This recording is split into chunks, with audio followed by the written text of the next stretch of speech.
baga geessan jedhi ka. Ashana jedhi maa inni ijoo? Sagalee kan kaasitaa deemuu ne.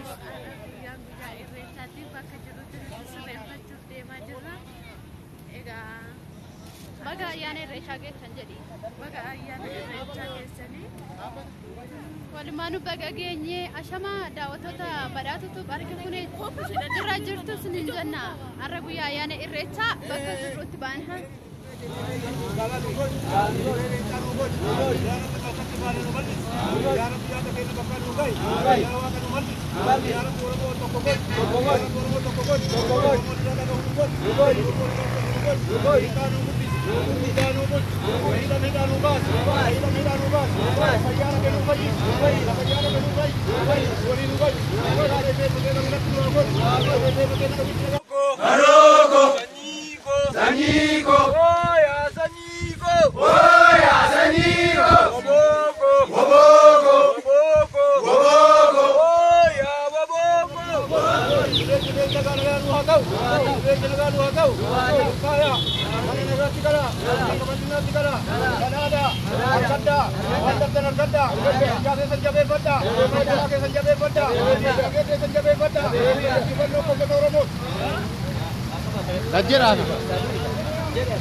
Gata.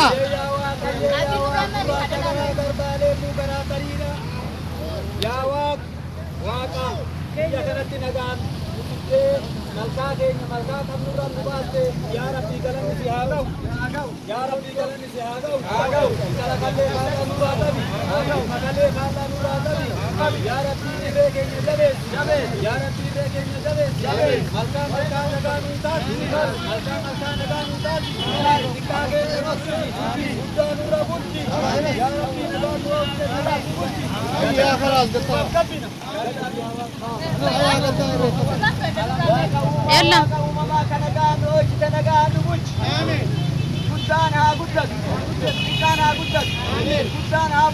آمين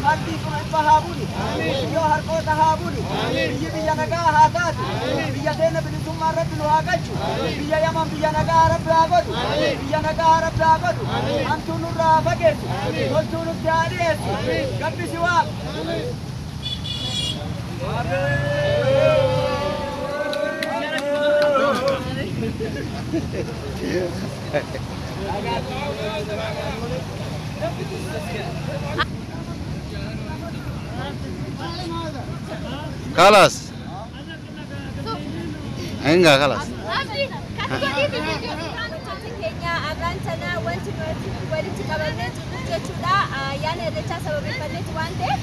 obboleessa keenya kana wajjinillee sochii keessanii wajjin godhaadhaan namoota garaagaraa kan jiraasutti hunda isaaniitu irra deemnee waan isaaniitti nagaamee fi akkamitti akka dabarsaa jiran isiniif ibsina jechuudha.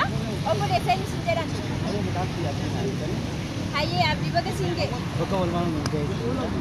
Mee biyya kana keessatti haala kamiin irreecha keessatti fakkaataa kana faayamtee bareedee jirta huccuu aadaatiin irreecha haala kamiin dabarsaa jirtu? Akkuma beekamu irreechi haala biyyaa sirrii haala ta'e tokko fakkeessaa jiru. Haala Tolee maaltu sitti dhaga'ama?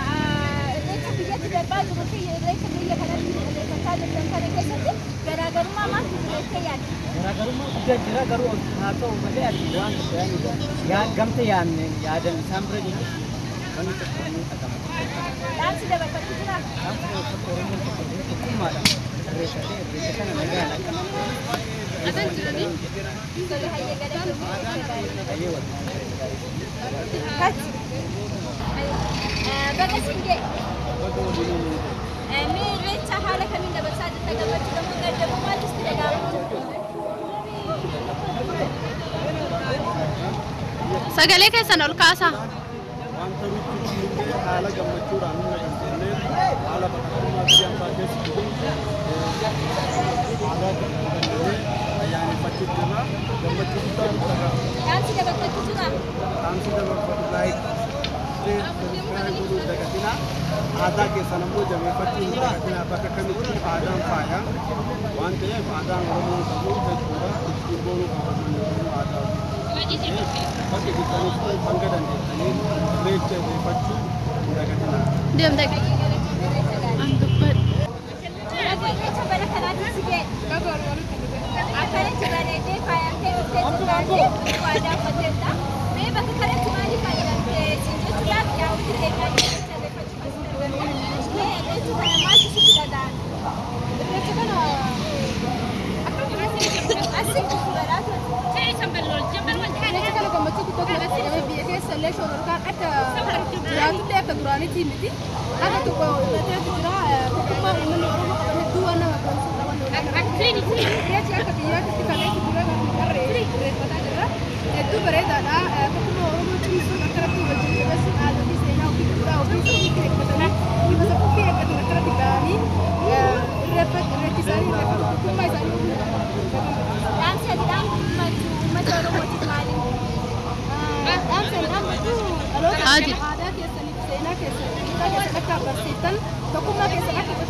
Ijoollee biyya keessa jiran illee baga wantuma hundumaa dararaa hundarraa haftanii ayyaana hora arsadeetti dabaltanii jedhani abbootii gadaas abbootii amantaa hundumaa Oromoon hundi bakka jirtan kan kaabaa kan dhiyaatan baga walitti qabamtanii saba keessaniif hundee taatanii warreen mana hidhaa jiruuf illee sagalee taa'atiin turan kalee Finfinnee keessatti saniif nuti illee wanni asitti baanee asitti argamnee fi yaada qabnu ayyaana irreechaa baga geessan saba keenyaan jenne isa kanarraa hafe immoo warreen mana hidhaa jiru kan isaan sagalee ta'aniif Jawaar Mohammad Baqqalaa Garbaa Hamza Booranaa hayyoonni Oromoo hundumti isaanii kan mana hidhaa jiran qeerroon Oromoo mana hidhaa keessatti dararamaa jiran ayyaana irreechaarraa kan hafan bara darbe kan jiran kabara kanan jirre akka nuufi kaman jechuun barbaadaan akka biyyaatti jechuudha. Tole hayyee galatoomii ayyaana gaarii.